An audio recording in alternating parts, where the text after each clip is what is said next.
안녕하세요. 전 서산에 사는 60대 여성입니다. 찬바람이 불면 저절로 따뜻한 걸 찾게 되죠? 어묵 국물이나 붕어빵, 호빵 같은 걸 찾게 되고요. 그중에 전 붕어빵을 좋아해요. 좋아해도 지금 제 입맛엔 너무 달아서 하나 이상은 못 먹지만요. 요새 붕어빵 속에 별별 걸 다 넣더라고요. 슈크림, 고구마, 치즈에 소시지까지 별걸 다 넣지만 저랑 남편은 무조건 팥 붕어빵이 제일이에요. 사실 붕어빵과는 인연이 깊습니다. 젊은 시절 우린 동네에서 붕어빵 장사를 했거든요. 당시만 해도 붕어빵은 어르신들이 많이 했고 우리같이 젊은 사람들은 없었어요. 그때가 30년 전이니까 저희도 30대 초반이었죠. 자리가 좋은 건 아니었어요. 동네 골목에서 했는데 이웃분들이 오고 가면서 많이 사주셨죠. 젊은 부부가 참 부지런하게 산다면서 칭찬도 해주셨고요. 나 다이어트 해야 되는데 어쩔 거야. 붕어빵 냄새 때문에 참을 수가 없어. 밥 잔뜩 먹었는데 이게 뭐야? 2,000원어치만 좀 구워줘. 뜨끈뜨끈하게. 그럼 오늘까지만 드세요. 원래? 그게 주인이 할 소리야? 나 같은 사람이 매일 먹어줘야 장사가 잘 되지. 자, 이거 집에 가서 먹어. 어제 우리 김장했다? 어머, 김장김치예요? 고맙습니다. 안 그래도 신김치도 더 떨어졌었는데. 그치? 안 봐도 뻔해. 굴 넣고 시원하게 담갔으니까 맛있게 먹어. 기분이다. 2개 더 넣어드렸어요. 조심해서 들어가세요. 너희들 또 왔네? 학교 끝났어? 애들부터 어르신들까지 단골도 많았습니다. 저희 붕어빵은 속재료가 다른 데보다 맛이 있었어요.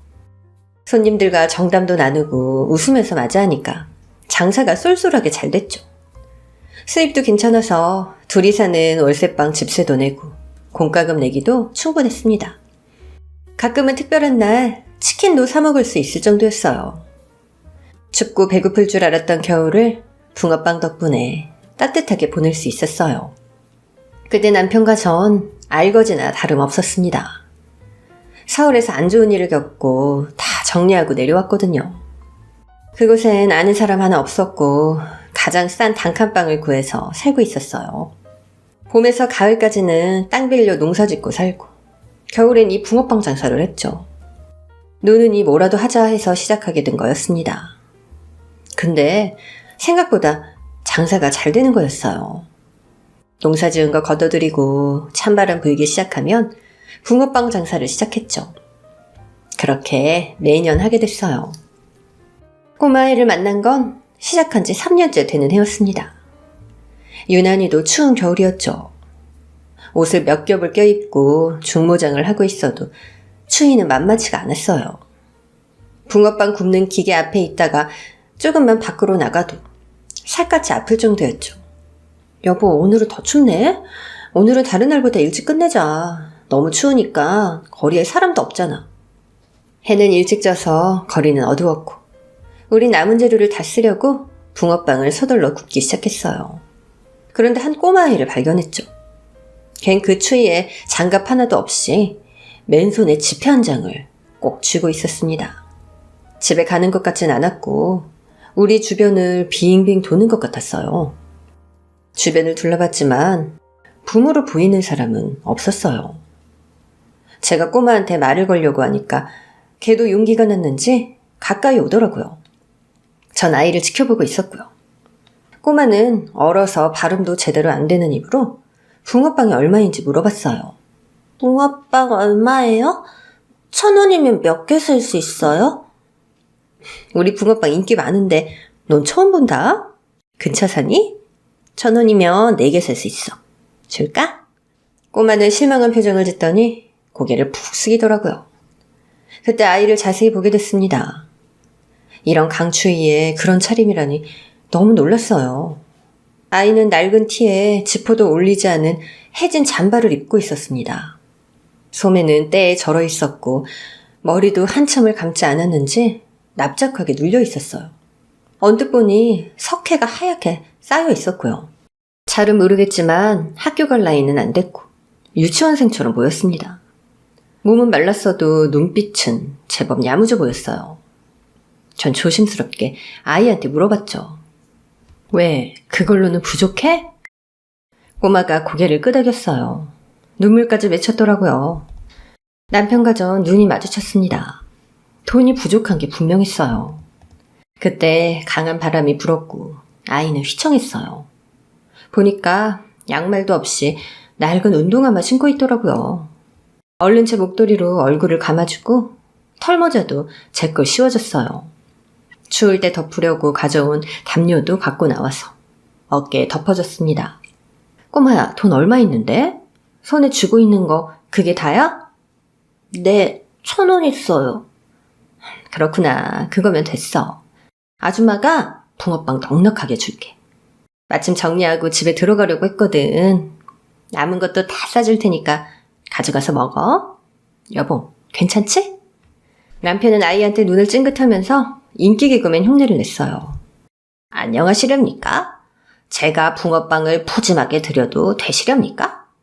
부록으로 국화빵도 있는데 함께 드시렵니까? 그랬더니 꼬마가 배시시 웃더라고요. 우는 얼굴에 눈물이 한 방울 툭 떨어지는데 가슴이 아팠습니다. 전 꼬마를 가까이 오라고 했어요. 기다리는 동안 따뜻한 데서 몸 좀 녹이라고요. 아이가 똘망똘망한 얼굴로 붕어빵 굽는 과정을 보더라고요.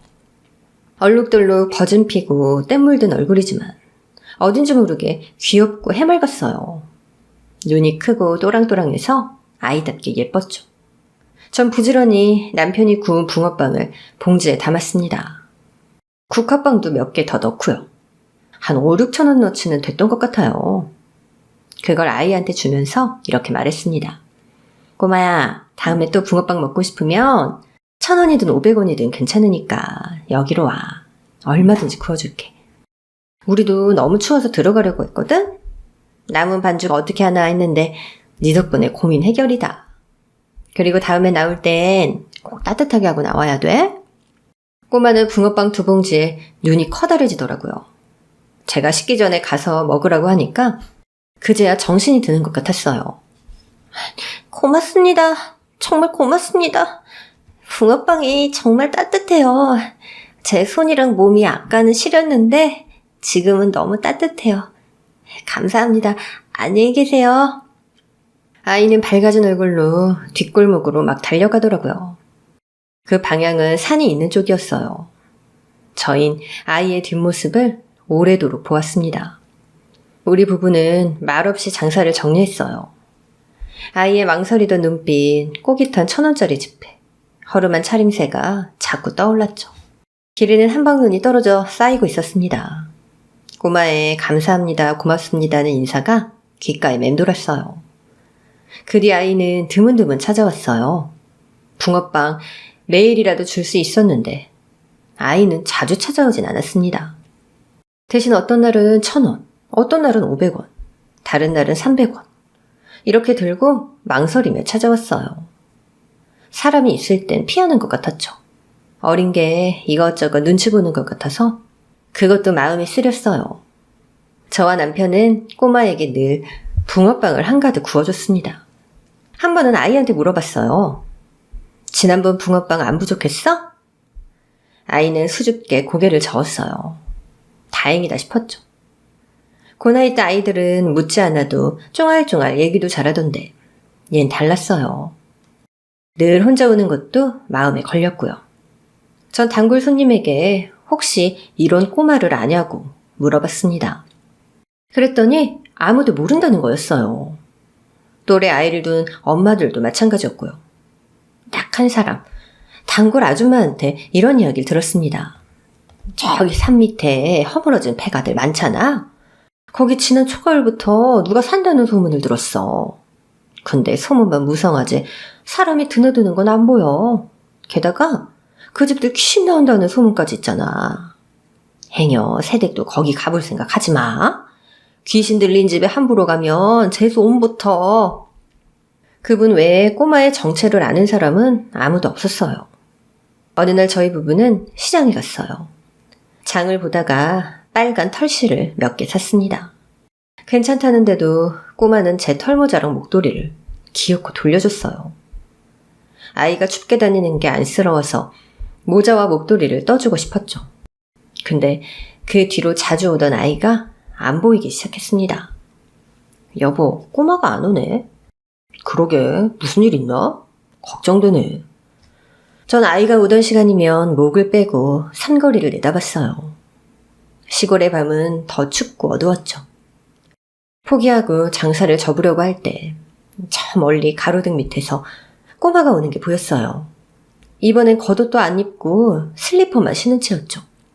전 한달음에 달려나가 아이에게 담요를 씌워줬습니다. 왜 옷도 안 입고 왔냐고 혼을 냈는데 아이가 소리도 안 내고 울더라고요. 그러면서 저한테 500원을 내밀었어요. 얼마나 손에 꼭 쥐고 있었는지 동전은 반질반질 따뜻했습니다. 붕어빵 좀 주세요. 엄마가 많이 아파요. 아빠가 막 화내요. 순간 머리가 핑 돌았어요. 얜 어떻게 사는 건가 마음이 아팠죠. 슬퍼하는 아이를 달래주고 가장 따뜻한 곳에 앉혔어요. 기다리라고 하고 붕어빵을 굽는데 괜히 눈물이 나왔습니다.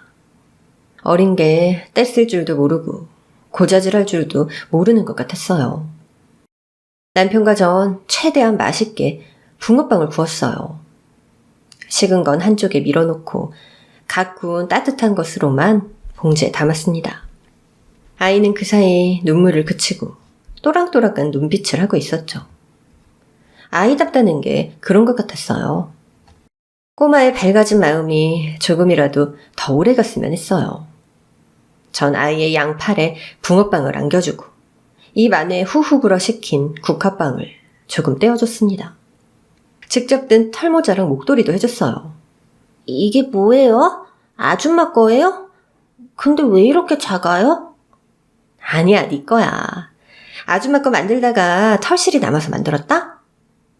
왜? 이거 하고 가면 엄마한테 혼나? 아니요. 우리 엄마는 아파서 말 못해요. 아무도 안 혼내요. 근데 모자는 누나 줘도 돼요? 누나가 있어? 꼬마는 고개를 끄덕이며 배시시 웃더라고요. 꾀지지한 얼굴에 미소를 띠니까 장난기 어린 얼굴이 보였어요. 전 아이한테 눈치 보지 말고 매일 오라고 했어요. 매일 너 줄 건 남겨둘 거니까 꼭 오라고 했죠. 데려다 준다니까 절대 안 된다고 하더라고요. 이유는 몰랐지만 알겠다고, 대신 조심해서 가야 한다고 약속을 받고 보내줬어요. 그날 남편과 손을 꼭 잡고 집에 돌아갔죠. 둘 다 말이 없었습니다. 엄마 집에 한번 가볼까? 아, 신경 쓰이네. 당신도 그렇지? 하늘에 뜬 커다란 별이 꼭 아이의 눈동자 같았습니다. 남편과 전 어린 시절이 생각나서 한동안 말이 없었어요. 잠이 오지 않더라고요. 전 종이랑 색연필을 꺼내서 별과 달을, 그리고 꼬마의 모습을 그렸습니다. 중학교 때까지 제 꿈은 동화 작가였어요. 예쁜 그림과 따뜻한 글을 쓰고 싶었죠. 꿈을 이루지 못했지만 종합장이랑 색연필을 사서 가끔 동화를 만들어 보곤 했어요. 곧 다가올 성탄절에 꼭 이걸 선물로 주고 싶었죠. 캄캄한 밤에도 밝은 달과 별이 세상을 비추는 것처럼 희망은 있다고 꼬마에게 알려주고 싶었어요. 무엇보다 아이의 눈이 참 크고 예뻐서 꼬마 눈동자도 그렸어요. 그 뒤 아이는 전보다 자주 찾아왔어요. 안심이 됐죠. 그러다 또 한동안 안 오면 걱정이 됐고요. 꼬마가 다시 찾아온 날은 성탄절이었습니다. 전날 눈이 많이 와서 땅은 질퍽거렸고 군데군데 얼어 있었죠. 꼬마는 제가 떠준 목도리와 털모자도 없이 반팔 차림으로 왔어요. 그날따라 아이는 울음을 그치지 못했습니다. 서러운 일이 있었는지 유난히 겁먹은 얼굴이었어요. 전 서툴지만 아이를 달랬죠. 간신히 울음을 그친 꼬마는 제가 준 선물을 보고 눈이 커졌어요. 산타 할아버지 아직 안 오셨겠지? 대신 아줌마한테 주고 가셨어. 집을 못 찾으시겠대. 산타 없어요. 형이 그랬는데. 그랬어? 사실 아줌마가 산타 대신하려고. 이거 가져가서 집에서 놀아. 전 색연필과 크레파스, 스케치북을 예쁜 종이 가방에 담아줬습니다. 또 제가 그린 동화도 돌돌 말아 껴줬어요. 추워하는 아이에게 옷이라도 한 벌 사주고 싶었지만 이미 밤이었고 문을 연 가게도 없었습니다.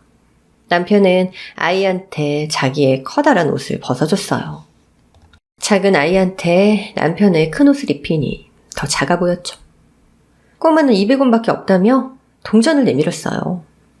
미안한 눈치였죠. 우린 100원만 받겠다고 했지만 똘똘했던 아이는 안 된다고 꼭 200원을 내고 싶다고 했어요. 그래서 저흰 100원씩 받아서 주머니에 넣었습니다. 터덜터덜 집으로 돌아가는 아이를 보면서 눈물을 삼켰어요. 제가 데려다 주겠다고 했지만 아이는 다시 울기 시작했죠. 다른 사람 집에 오면 아빠가 화낸다고 막 때려 부신다고 하는데 가슴이 떨렸습니다. 전 무서우면 경찰에 신고하라고 밖으로 뛰어나오라고 했고 꼬마는 고개를 끄덕였어요. 아이가 가고 남편과 전 결심했죠. 그 집을 찾아가 보기로요. 하지만 기회는 오지 않았습니다. 동네 아줌마 말로는 해가 바뀌면 산 밑에 집들이 다 헐린다고 했고 거기 숨어 살던 사람들이 싹 다 나가버렸다고 했어요. 꼬마는 더 이상 우릴 찾아오지 않았습니다. 그래도 유달리 추운 날이면 장사를 오히려 더 길게 했어요. 혹시라도 꼬마가 올까봐 기다렸던 거죠. 그러나 끝내 꼬마를 더 볼 수 없었습니다. 다음에 듣던 대로 산 밑에 집들은 다 헐렸어요. 공터가 된 그 자리에 남편과 제가 가봤죠. 그 아이가 어디 살았는지, 어떤 부모 밑에서 크는지 우린 아무것도 몰랐어요. 이름조차 모르는 꼬마가 너무 그립고 보고 싶었습니다. 저희 부부는 어린 시절이 평탄치 못했어요. 의지할 부모나 친척 없이 서로만 바라보고 살고 있었죠. 길은 달랐지만 남편과 전 판박이 같은 운명이었던 것 같아요. 전 중학교 때 새아빠가 들어와서 일찍 가출을 했습니다. 엄마는 알면서도 모른 척했고 다시는 집에 들어가지 않았어요. 거리를 떠돌다 보호시설에서 컸어요. 고등학교 때까지 살았는데 졸업과 동시에 30만 원을 갚고 자립해야 했습니다. 제가 있던 보육원의 원장은 매섭고 모진 사람이었어요. 자립비용도 반 이상 떼어먹었죠. 알았지만 항의할 수 없었습니다. 고등학교를 간신히 졸업한 전 아는 것도 없고 겁도 많았죠. 무작정 거리를 걷다가 옷가게에 취직했어요. 창고에서 먹고 자면서 돈을 벌었죠. 남편은 그 골목을 오가는 중국집 배달원이었어요. 처음엔 껄렁하게 하고 다녀서 깡패인 줄 알았죠. 근데 어느 날 피투성이로 옷가게에 뛰어들어왔어요. 숨겨달라고 하더라고요. 나쁜 놈들이 남편을 괴롭히고 있었고 폭력 조직에 들어오라고 강요했던 거였어요. 남편은 자신을 놔달라고 하다가 두들겨 맞은 거였습니다. 전 남편을 얼른 창고에 숨겼어요. 거기엔 작은 문이 또 있었고 상자를 쌓아두면 아무도 몰랐죠. 곧 깡패들이 들이닥쳤어요. 저 엄청 겁 많은데 그땐 이상한 용기가 나더라고요. 여기 키 큰 머리대 같은 자식 안 들어왔어? 가죽 잠바에 청바지 입었는데? 몰라요, 그런 사람. 영업 중인 거 안 보여요? 나가주세요. 너 거짓말하면 국물도 없다. 비켜봐. 여기 다른 문 없어? 주인 언니 알면 난리 나요. 빨리 나가주세요. 깡패들은 절 밀치고 창고문을 열었고 텅 비어있는 걸 보고는 그냥 나갔어요. 너무 긴장해서 손에 막 땀이 나더라고요. 남편은 몇 시간 뒤 다시 찾아왔고 저한테 고맙다고 했어요. 그게 인연의 시작이었죠. 남편은 부모님의 얼굴을 모른대요. 태어날 때부터 보육원에 있었고 고등학교 때 자립비용도 없이 뛰쳐나왔다고 했죠. 공통점을 가진 우린 어쩔 수 없이 사랑에 빠지고 말았습니다. 우린 함께 살게 됐어요. 남편은 저를 만난 뒤 단 한 번도 사고를 안 쳤습니다. 혼인신고하고 법적인 부부가 됐을 때 가족이 생겼다는 마음이 얼마나 좋던지. 슈퍼에서 콜라 하나씩 사 먹었는데 남편은 캔 뚜껑을 제 새끼손가락에 끼워줬어요. 선아야, 지금은 내가 이것밖에 못 해주지만 나중에 성공하면 진짜 근사한 반지 해줄게. 고마워. 우리 꼭 결혼식도 하자. 그래. 강우 너 바람 피우면 안 돼? 넌 앞으로 영원히 내 거야. 내가 찜했어.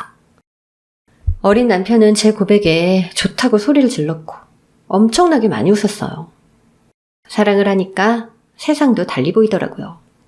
뭐라도 할 수 있을 것 같았고 열심히만 살면 금방 부자가 될 것 같았죠.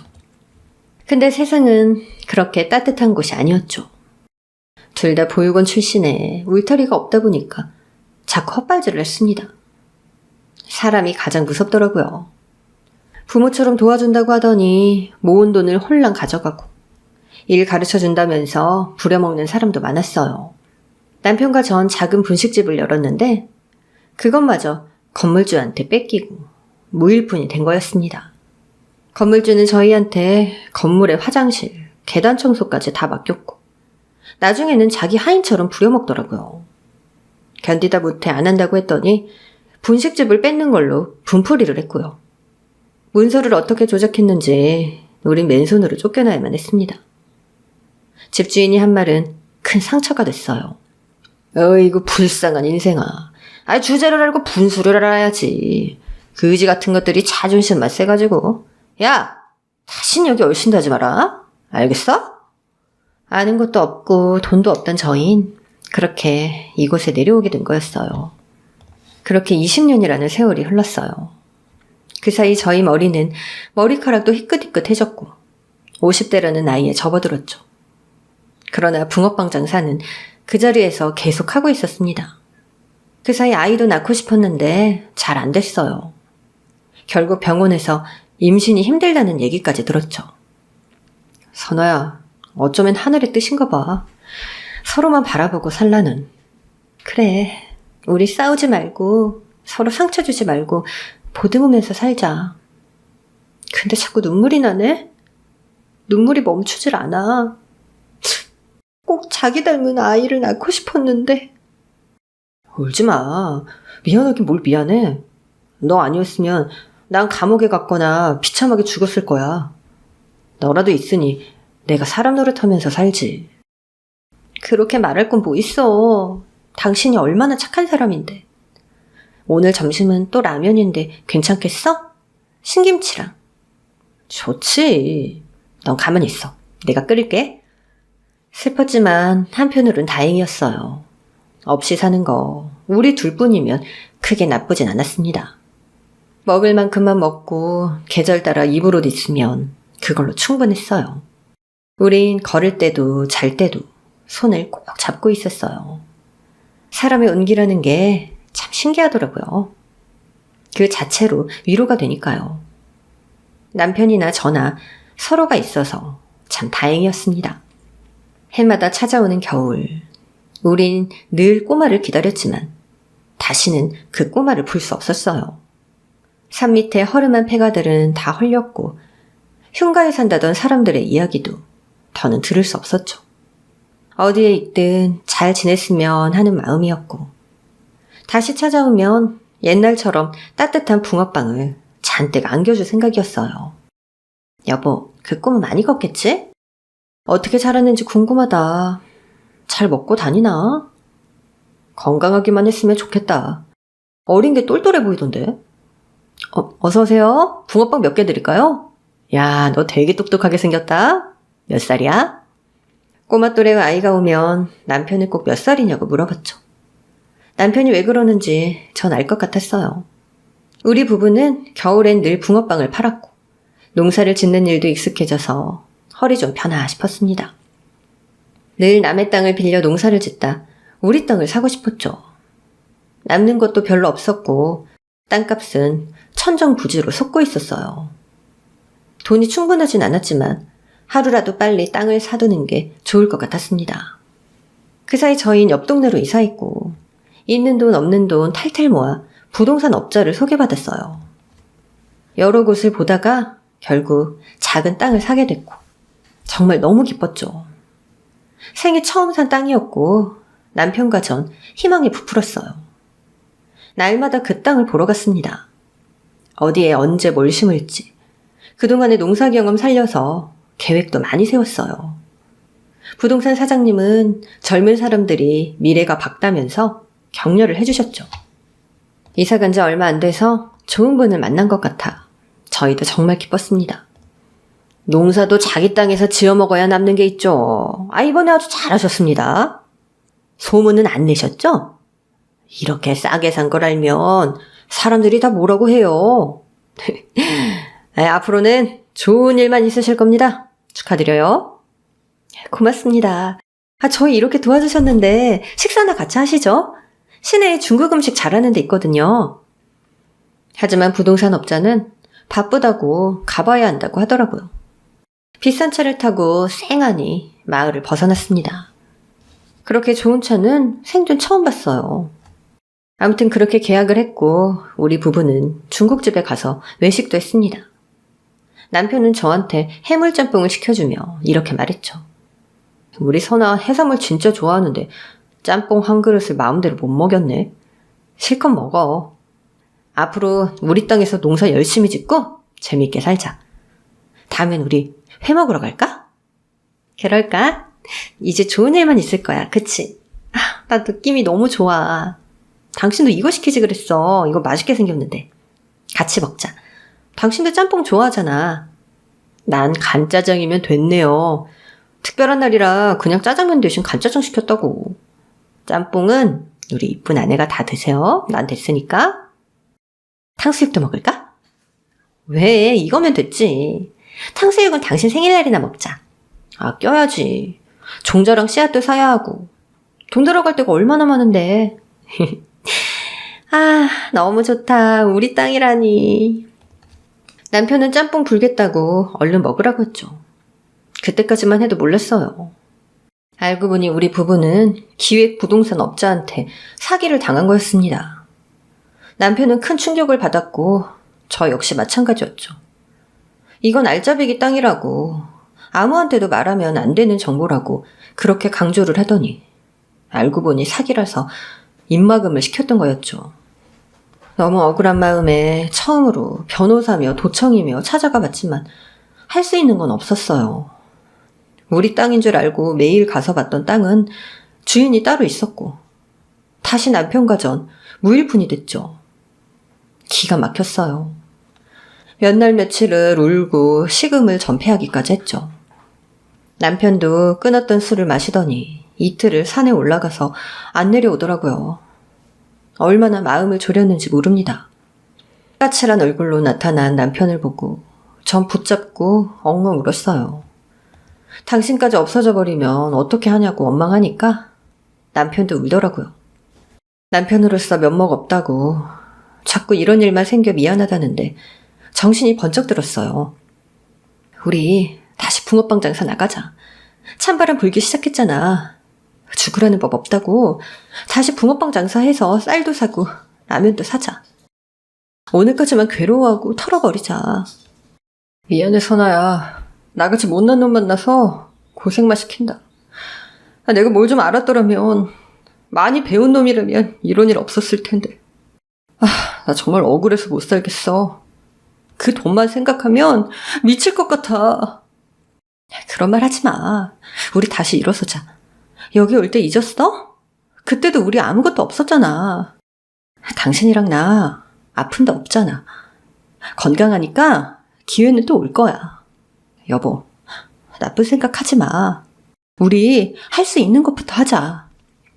붕어빵 재료를 매년 떼어오는 데가 있었어요. 전 눈물을 삼키고 그 업자와 약속을 잡았죠.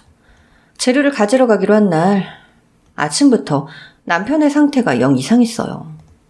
남편은 눈이 워낙 좋아서 저한테 오만 걸 읽어주곤 했는데 갑자기 앞이 침침하다고 하는 거였습니다. 앞이 침침해? 당신 눈이 많이 나빠졌나?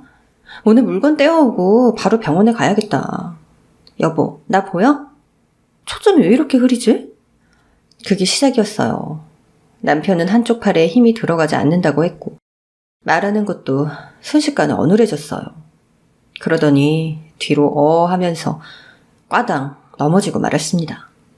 처음 있는 일이라 너무 놀랐어요. 여보, 이 사람 왜 이래? 정신 좀 차려봐.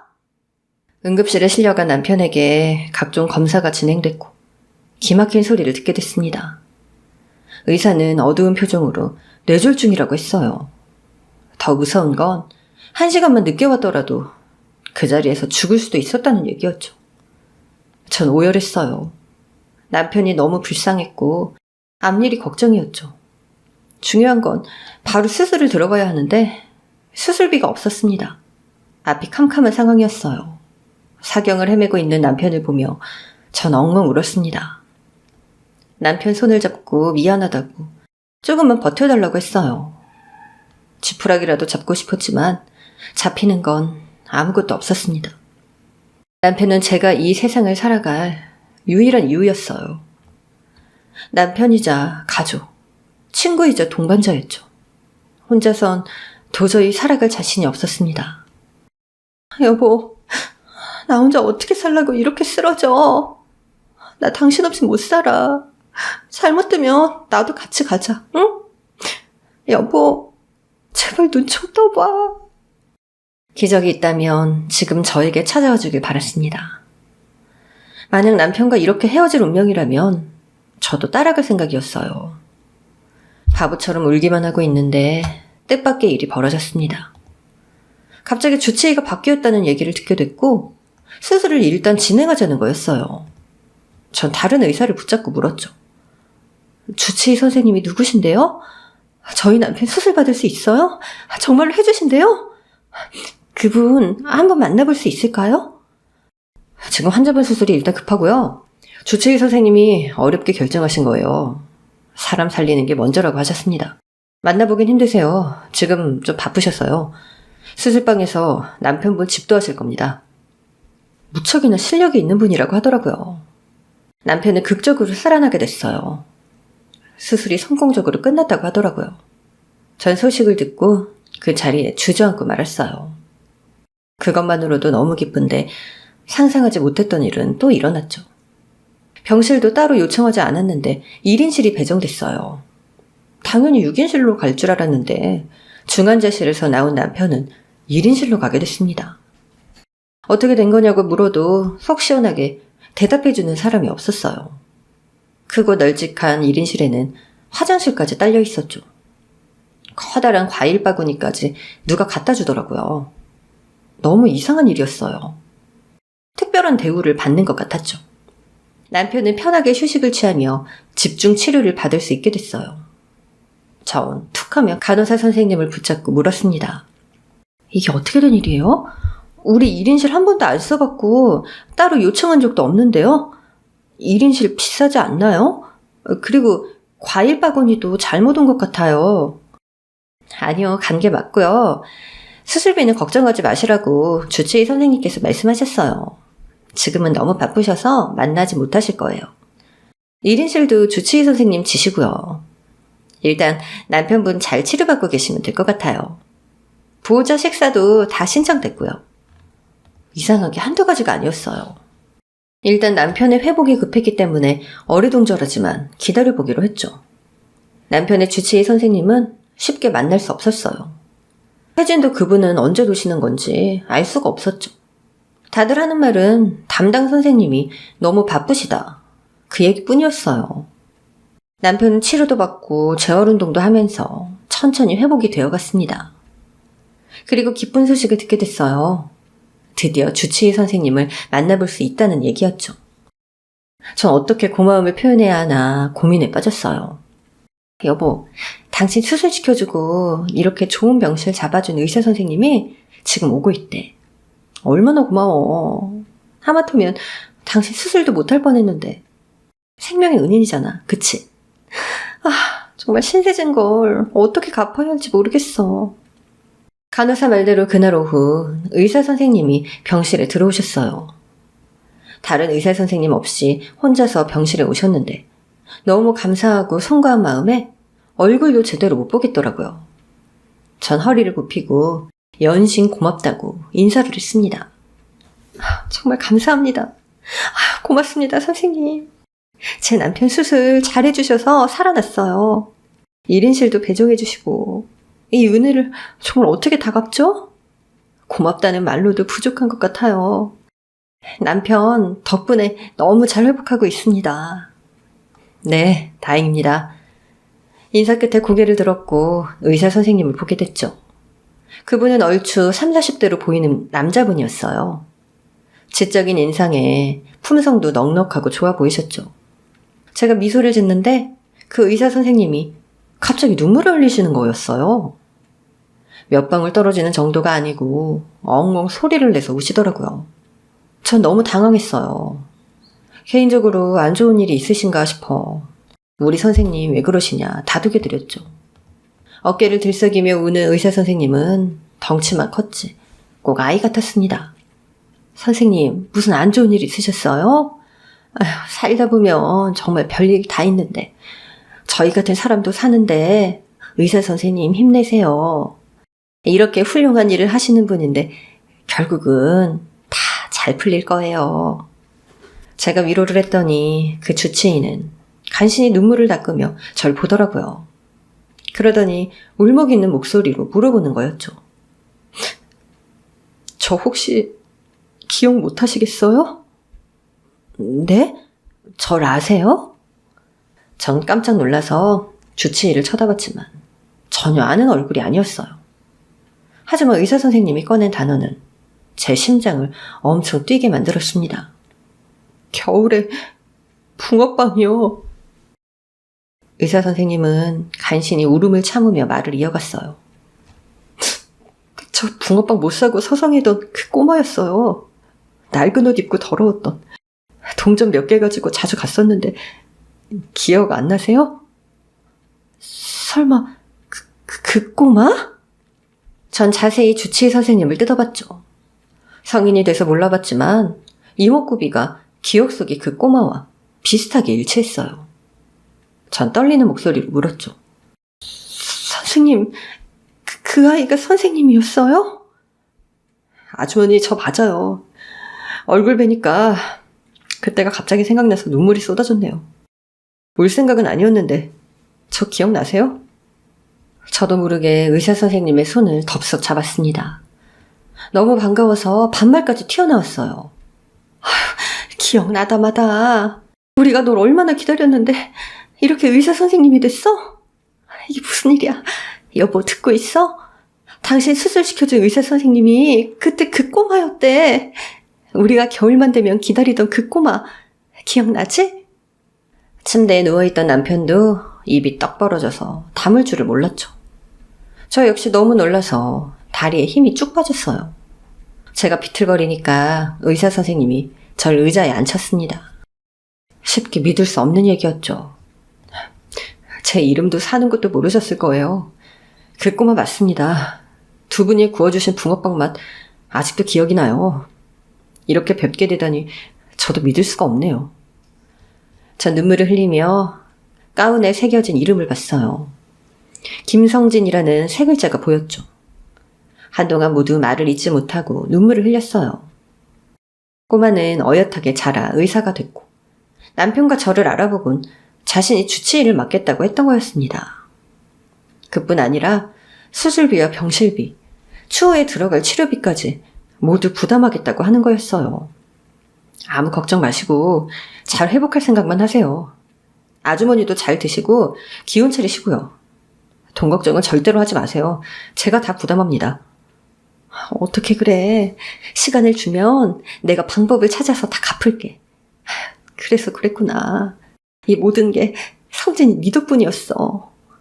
지금 6인실로 옮겨도 우리 정말 괜찮아. 지금까지도 큰 호사 누렸고 너무 감사할 뿐이야. 나중에 들어갈 치료비까지 다 내준다니 그걸 우리가 어떻게 받아. 그렇게 하지 마. 지금까지 받은 걸로도 차고 넘쳐. 의사가 된 성진이는 한사코 저를 말렸어요.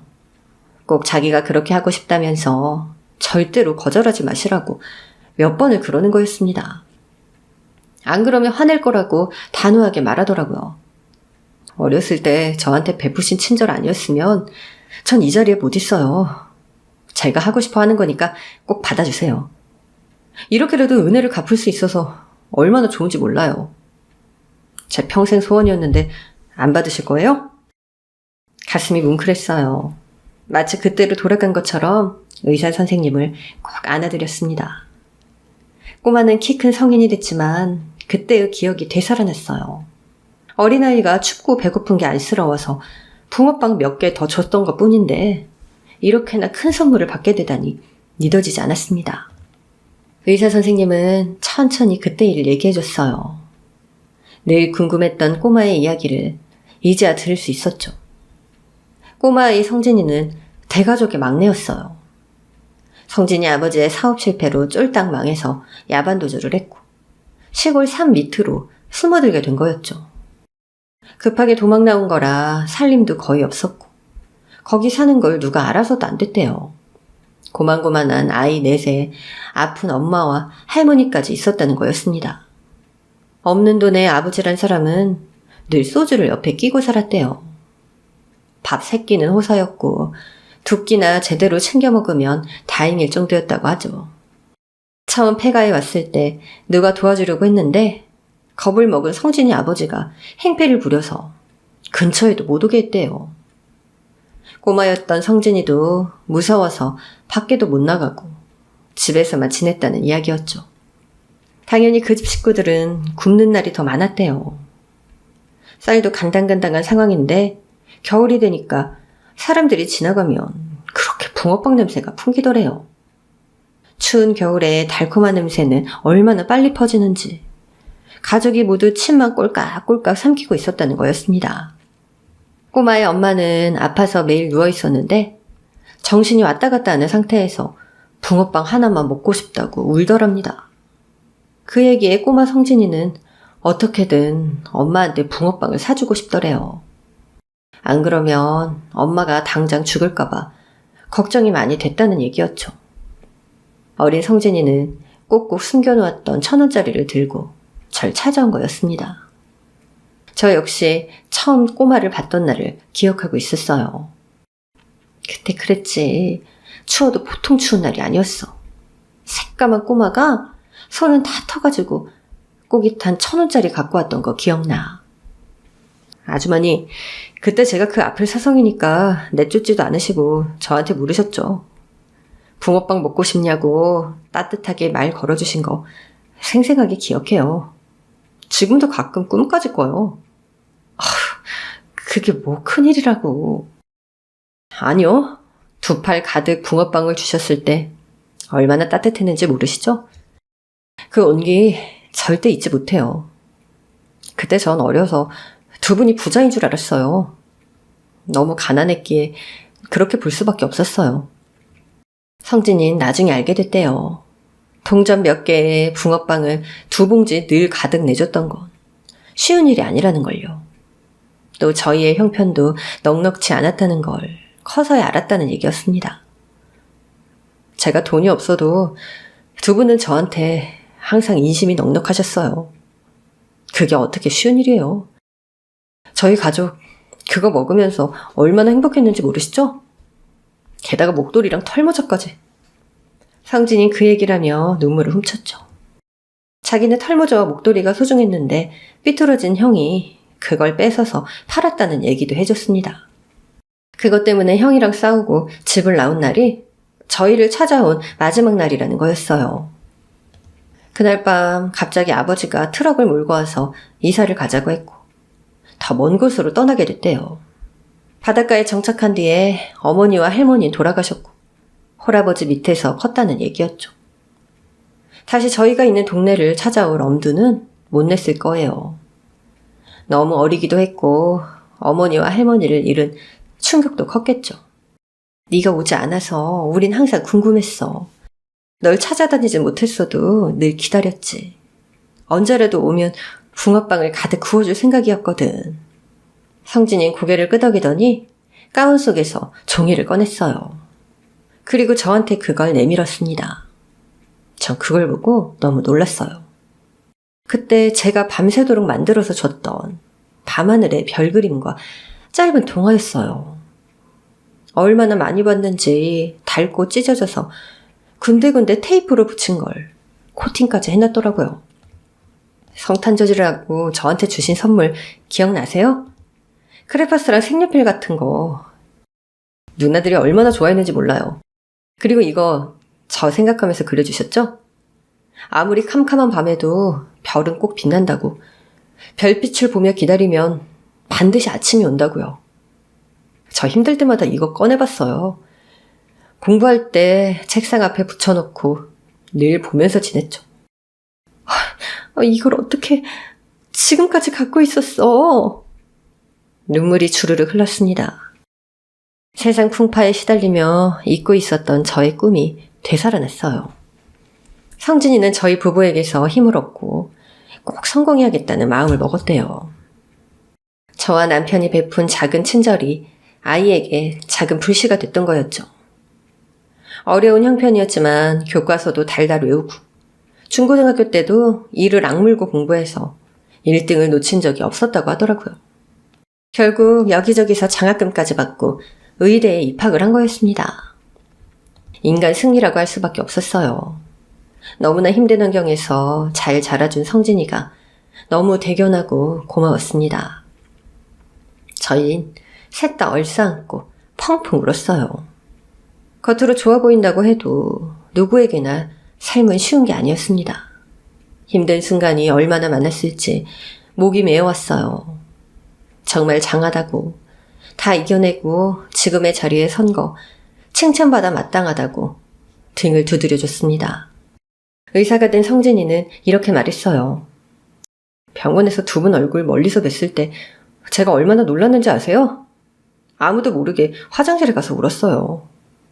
세상이 우리를 버렸을 때 유일하게 손 내밀어 주신 분들이세요. 그때 그 붕어빵이 얼마나 맛있었는지 모르죠. 그랬어. 붕어빵은 뭐 다 똑같지. 아니에요. 달랐어요. 아줌마 아저씨 꼭 건강하셔야 돼요. 전 이제 붕어빵 안 먹어요. 그때 너무 맛있는 붕어빵 먹어서 어딜 가도 그 맛이 안 나고더라고요. 오직하면 제가 집에서 해먹겠어요? 저희 성진이의 농담에 울다가 웃고 말았죠. 결국 성진이는 불굴의 의지로 의사가 됐고 어려웠던 시절을 잊지 않고 살려고 한대요. 다들 싸우고 불행한 것 같아 보여도 속을 들여다보면 착한 사람들이 더 많다고 했죠. 따뜻한 사람들이 더 많아서 이 세상이 돌아가는 거라는 생각엔 변함이 없대요. 그렇게 꼬마와의 인연은 지금까지 이어지고 있습니다. 남편은 서서히 회복을 하고 있고 성진이가 치료비도 지원을 해줘서 정상적인 생활까지 기대해 볼 수 있을 것 같아요. 한사코 됐다는데도 성진이는 고집을 꺾지 않았죠. 알고 보니 자기 분야에서도 대단히 실력 있는 의사더라고요. 기부도 많이 하고 좋은 일도 하며 당당하게 살고 있었습니다. 최근에 전 잃어버렸던 제 꿈을 다시 찾고 있어요. 평생 문화원의 동화작가 과정을 밟으려고 합니다. 잘 할 수 있을지 모르겠어요. 동화로 하고 싶은 말이 너무 많아요.